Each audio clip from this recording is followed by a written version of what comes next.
대한민국을 철두철미 제1의 적대국으로 조문에 명기하는 것이 옳다고 생각합니다. 최근 대한민국을 주적으로 처음 언급한 데 이어 헌법에까지 적어놓으라고 지시한 북한 국무위원장 김정은. 온갖 남북관계의 상징들을 없애기로 한 건 물론이고 통일부의 대화 상대인 조평통이라는 기구도 폐지하라고 하고 심지어는 본인 아버지인 김정일, 할아버지인 김일성의 남북관계 업적까지 모두 부정하며 남북관계를 완전히 끊겠다는 의지를 밝혔습니다. 적들이 건드리지 않는 한 일방적으로 전쟁을 하지는 않겠다며 여지를 남기긴 했지만 툭하면 미사일 쏘고 툭하면 전쟁 가능성을 거론하며 위기감을 고조시키는데 진짜로 전쟁을 하겠다는 걸까요? 그리고 만약 그게 아니라면 그가 굳이 이렇게 위협 수위를 높이는 이유는 무엇일까요? 일단 최근 북한 최고인민회의라는 우리로 치면 정기국회에서 김정은 위원장이 시정연설을 했는데 이 연설에 그의 속내가 담겨 있습니다. 많은 분들이 이 내용을 부분적으로라도 접하셨을 것 같은데 사실 전쟁에 대한 언급을 전부 다 모아보면 김정은이 전쟁을 먼저 할 생각은 없다고 실토한 것과 다름없습니다. 하나씩 살펴보면 명백히 하건대 우리는 적들이 건드리지 않는 이상 결코 일방적으로 전쟁을 결행하지는 않을 것이다. 전쟁을 바라지 않지만 결코 피할 생각 또한 없다. 전쟁이라는 선택을 할 그 어떤 이유도 없으며 따라서 일방적으로 결행할 의도도 없지만 일단 전쟁이 우리 앞에 현실로 다가온다면 절대로 피하는 데 노력하지 않을 것이다. 이렇게 말했습니다. 즉 미국이든 한국이든 먼저 공격하지 않는다면 북한도 전쟁을 할 생각이 없다. 전쟁이 일어나면 북한도 끝이라는 걸 알기 때문에 적어도 먼저 전쟁할 생각은 없다고 밝힌 겁니다. 북한의 전쟁이나 전쟁 준비와 관련된 부분들은 실질적인 도발이라는 의미보다는 자신들의 필요한 민족관계 폐기의 명분용으로 활용하고 있다, 이렇게 보는 것이 맞을 것 같습니다. 한미가 자신들에게 전쟁 위협을 높이고 있다. 그래서 나도 어쩔 수 없이 그것을 획책하고 있는 남쪽을 민족관계로 볼 수 없다. 이런 논리를 만들어낸 것이거든요. 물론 우발적인 충돌은 당연히 주의해야 합니다. 남북 간에 남아있던 소통의 통로가 사실상 다 닫혀 있고 또 그 외에 안전장치들도 일부 없앤 상태이기 때문인데요. 하지만 그렇다고 해서 북한이 굳이 한국을 적으로 돌리고 또 국가 대 국가 관계로 가겠다고 선언하는 건 이런 우발적인 충돌로 인한 확전을 염두에 뒀다기보다는 김정은이 진정으로 두려워하는 것들을 염두에 뒀다고 보는 게 더 타당해 보입니다. 저희가 전문가들과 함께 김정은이 진정으로 두려워하는 요소들 다음과 같이 정리해봤습니다. 첫째, 북한 젊은 세대들의 사상이 무장 해제되는 상황입니다. 최근 북한에서는 한국 드라마를 보거나 한국식 말투를 따라하는 젊은 세대들이 많아졌는데 이러한 현상이 김정은 정권에 대한 충성심이 떨어지는 결과로 이어지는 걸 두려워하고 있습니다. 이달의 11월부터 올해 1월까지 기간에 수십 개 분의 괴뢰 영화와 괴뢰 화면음악을 시청이 유포한 이 왕님에게 한국 사상문화 배격법에 따라 각각 12년의 노동교육을 권고했습니다. 이제 겨우 16살밖에 안 되는 비상근입니다. 북한 주민들의 시장 경제 활동도 이런 현상에 영향을 미치는 걸로 추정됩니다.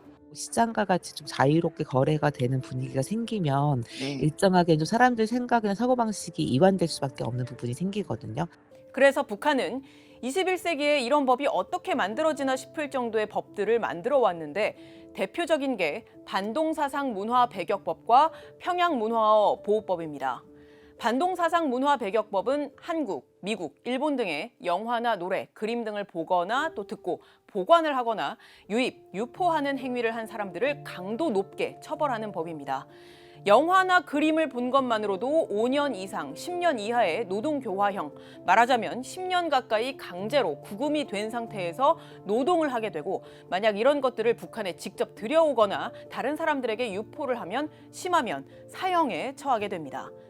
평양문화어 보호법은 북한의 표준어인 평양문화어를 보호하려고 남한 말투를 쓰는 현상을 근원적으로 없애자는 취지의 법인데 가령 오빠, 남친, 화장실, 휴대폰, 게임과 같은 말을 쓰면 기관, 기업소, 단체에게 북한 돈 100만 원에서 150만 원의 벌금을 매기고 개인에게는 10만 원에서 15만 원의 벌금을 매깁니다. 북한 노동자의 평균 월급이 3,000원인 것으로 추정되는 점을 감안하면 상당히 큰 돈인데 심한 경우 노동교화형은 물론 사형에까지 처할 수 있습니다. 김정은 위원장의 입장에선 이렇게 법까지 제정을 해도 북한 주민들이 한국에 대한 동경과 호기심을 계속 갖는 양상이 이어지니까 아예 한국을 완전한 적대국으로 만들어서 한국의 문화가 스며들 토대까지 없애버리려고 한 겁니다.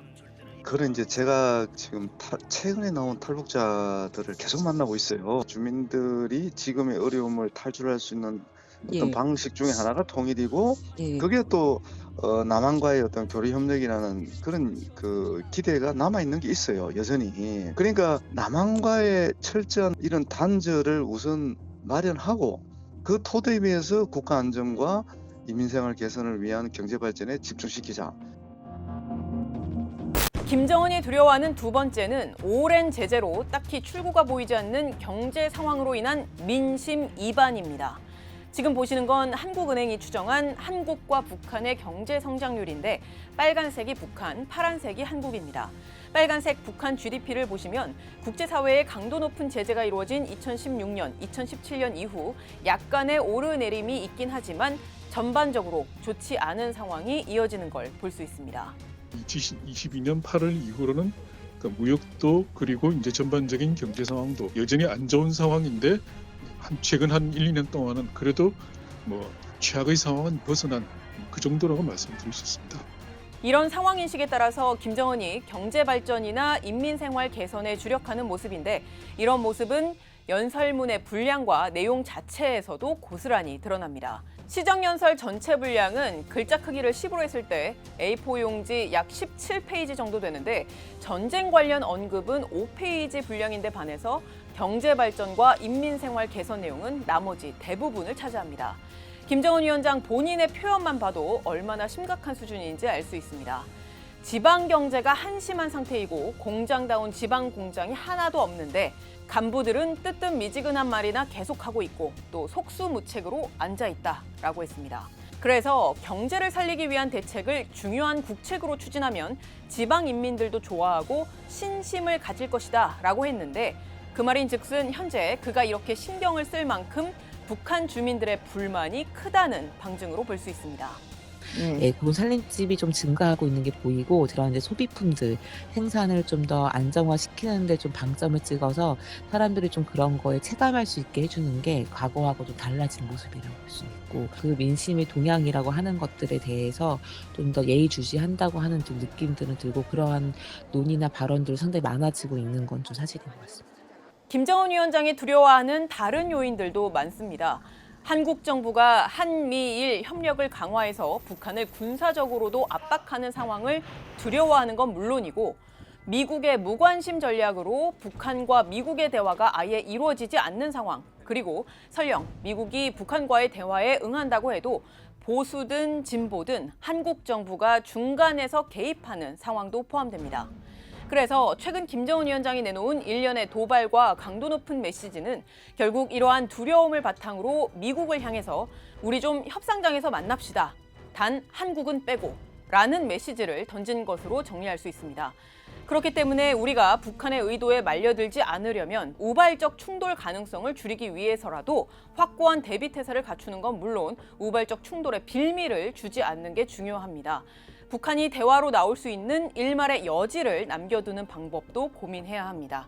최근 미국과 중국 간에도 만일을 대비한 군사소통 채널을 재개한 사실은 우리에게도 주는 함의가 큽니다. 지금까지 뒷배기였습니다.